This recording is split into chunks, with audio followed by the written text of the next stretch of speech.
Welcome to my channel learn and practice. এই ভিডিওতে আমরা শিখব মেট্রিক পদ্ধতির বৃহত্তম এককগুলির রিলেশান, মেট্রিক পদ্ধতিতে দৈর্ঘ্য পরিমাপের একক এবং মেট্রিক পদ্ধতিতে তরল পরিমাপের একক। আগের ভিডিওতে আমরা ওজনের এককগুলো শিখেছিলাম।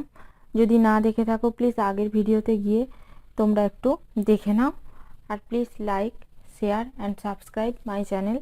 শুরু করছি আজকের ভিডিও। মেট্রিক পদ্ধতি কবে উদ্ভব হয়? 1801 সালে ফ্রান্সে এই পদ্ধতির উদ্ভব হয়। এই পদ্ধতির মাধ্যমে আমরা কি করতে পারি? এই পদ্ধতির মাধ্যমে আমরা দৈর্ঘ্য এবং ওজনের পরিমাপ করতে পারি। আমাদের দেশে দৈর্ঘ্য ও ওজন পরিমাপের ক্ষেত্রে এই পদ্ধতি 1957 সালে ব্যবহার শুরু হয়। ঠিক আছে, এরপর আমরা দেখে নেব কিছু শূন্যস্থান পূরণ। এগুলো আমাদের পরীক্ষায় প্রায়ই আসে। এগুলোকে কি বলা হয়? ওজনের বৃহত্তম একক। ওজনের সব থেকে বড় একক হচ্ছে কুইন্টাল, মেট্রিক টন। এগুলো হচ্ছে ওজনের বৃহত্তম একক। 100 কিগ্রা is equals to 1 quintal. 10 quintal সমান 1000 কিগ্রা ইকুয়ালস টু 1 মেট্রিক টন। এই দুটোর সঙ্গে এটা রিলেটেড। তো এইভাবে আমাদের পরীক্ষায় শূন্যস্থান পূরণ আসতে পারে। এগুলো একটু তোমরা দেখে নাও। 1 গ্রাম সমান 1 ঘনসেমি জল। 1 গ্রাম 1 ঘনসেমি জলের সমান। 1 কিগ্রা ইকুয়ালস টু 1 লিটার জল, মানে 1 কিগ্রা বা 1 কিলোগ্রাম 1 লিটার জলের সমান। মেট্রিক পদ্ধতিতে তরল পদার্থ পরিমাপের মূল একক কি? মেট্রিক পদ্ধতিতে তরল পদার্থ পরিমাপের মূল একক হলো লিটার। আর একটা রিলেশন আমরা দেখব। 1 কিলোগ্রাম সমান কত সের? 1 কিলোগ্রাম সমান প্রায় 11 পূর্ণ 1-এর 9। কত? 11 পূর্ণ 1-এর 9। ঠিক আছে, 11 পূর্ণ 1-এর 9 সের। এগুলো তোমরা একটু দেখে নেবে। এগুলো শূন্যস্থান পূরণে প্রায়ই আসে। হ্যাঁ, এগুলো তোমরা একটু প্র্যাকটিস করে নিলেই মনে রাখতে পারবে।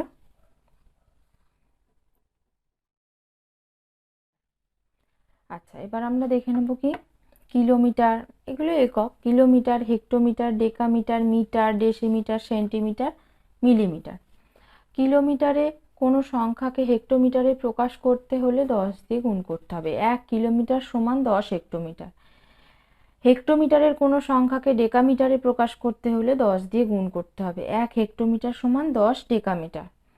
ডেকামিটারের কোনো সংখ্যাকে মিটারে প্রকাশ করতে হলে 10 দিয়ে গুণ করতে হবে। 1 ডেকামিটার সমান 10 মিটার। এইভাবে আসছে। 1 মিটার সমান 10 ডেসিমিটার। 1 ডেসিমিটার সমান 10 সেন্টিমিটার। 1 সেন্টিমিটার সমান 10 মিলিমিটার। অপোজিটভাবে মিলিমিটারের যদি কোনো সংখ্যাকে সেন্টিমিটারে প্রকাশ করতে হয় তাহলে 10 দিয়ে আমরা ডিভাইড করব। সেন্টিমিটারের কোনো সংখ্যাকে ডেসিমিটারে প্রকাশ করতে হলে সেখানে কি করব? 10 দিয়ে ভাগ করব। ডেসিমিটারের কোনো সংখ্যাকে মিটারে যদি প্রকাশ করতে হয় তাহলে আমরা 10 দিয়ে ভাগ করব।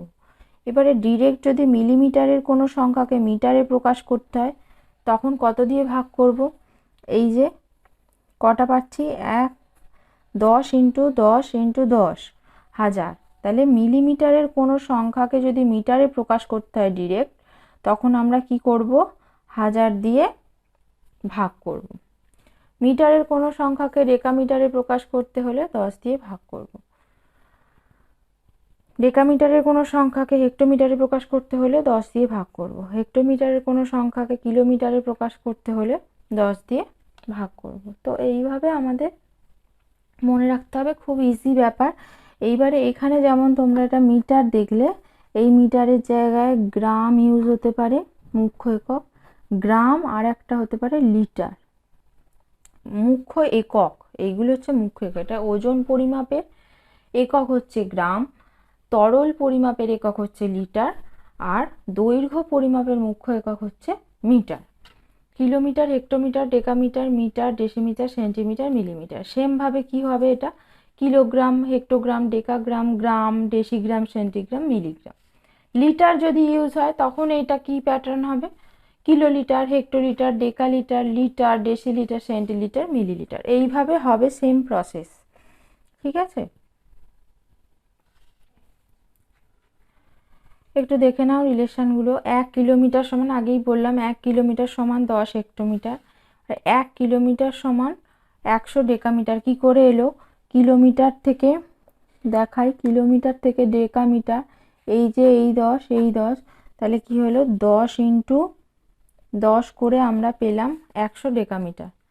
1 কিলোমিটার সমান 1000 মিটার, 10 ইন্টু 10 ইন্টু 10 ইন্টু 10, এইভাবে পেলাম 1000 মিটার।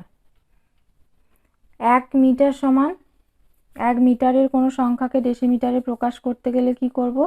10 দিয়ে গুণ করব। 1 মিটার সমান 10 ডেসিমিটার।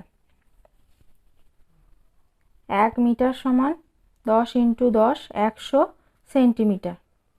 1 মিটার সমান 10 গুণ 10 গুণ 10 সমান 1000 মিলিমিটার।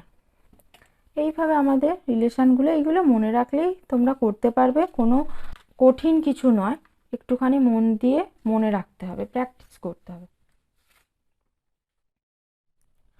আজ এই পর্যন্তই। নেক্সট ভিডিওতে আমরা শিখব মেট্রিক পদ্ধতির অঙ্কগুলি, যেমন কিলোগ্রাম থেকে গ্রামে প্রকাশ করা, গ্রাম থেকে হেক্টোগ্রামে প্রকাশ করা, এবং মিশ্র পদ্ধতির যোগ বিয়োগ। এইগুলো আমরা নেক্সট ভিডিওতে শিখব। তাই নতুন ভিডিও পেতে please like, share and subscribe my channel. Thank you.